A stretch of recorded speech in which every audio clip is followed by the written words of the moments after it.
Tonight, the father of 2 children killed along the 78 in Vista over the weekend is defending their mother. Sandra Ortiz was arrested for DUI, gross vehicular manslaughter, and child endangerment after the 10 and 16-year-olds got out of their car on the freeway and were hit by another car. CBS 8's Shannon Handy is live at CHP with more on the investigation and what else the kid's father had to say. Shannon? Well, Jesse and Marcelo, Miguel Aguilar is devastated. All 6 of his kids were in that car when he says 2 of them got out to get a bag that had fallen on the freeway. Now, while he was not there when it happened, he says their mother, his longtime partner, who he calls his wife, is not to blame. Every day I wake up just looking at their faces in my head.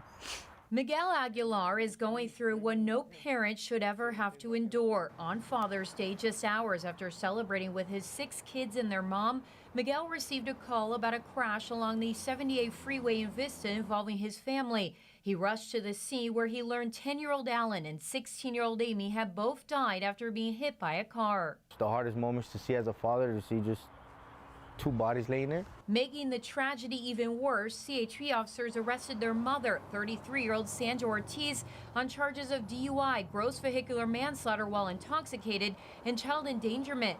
According to investigators, Ortiz pulled over after a piece of luggage fell off their car. That's when Alan and Amy got out to retrieve it and were hit by another vehicle. Miguel says despite reports Ortiz told them to get the luggage, that's not the case at all. My wife had pulled to the side. She had told my kids not to get off, but before that she even told them, they were already off. My daughter had gotten off the car and my son just followed right after. It's not her fault.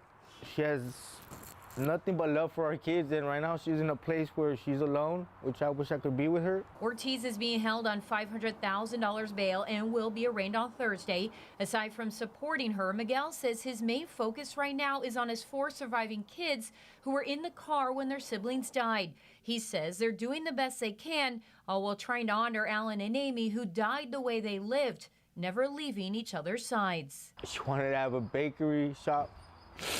She loved to bake. My boy,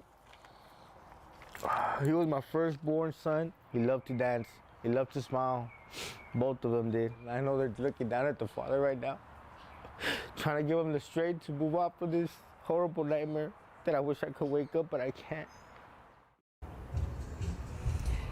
And Miguel tells me he does not believe that Ortiz was under the influence. He's waiting for a toxicology report. Meanwhile, he says the family was on their way to Sunset Park in San Marcos to sell handmade jewelry when this happened.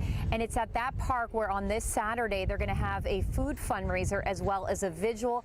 That will all start at 8 a.m.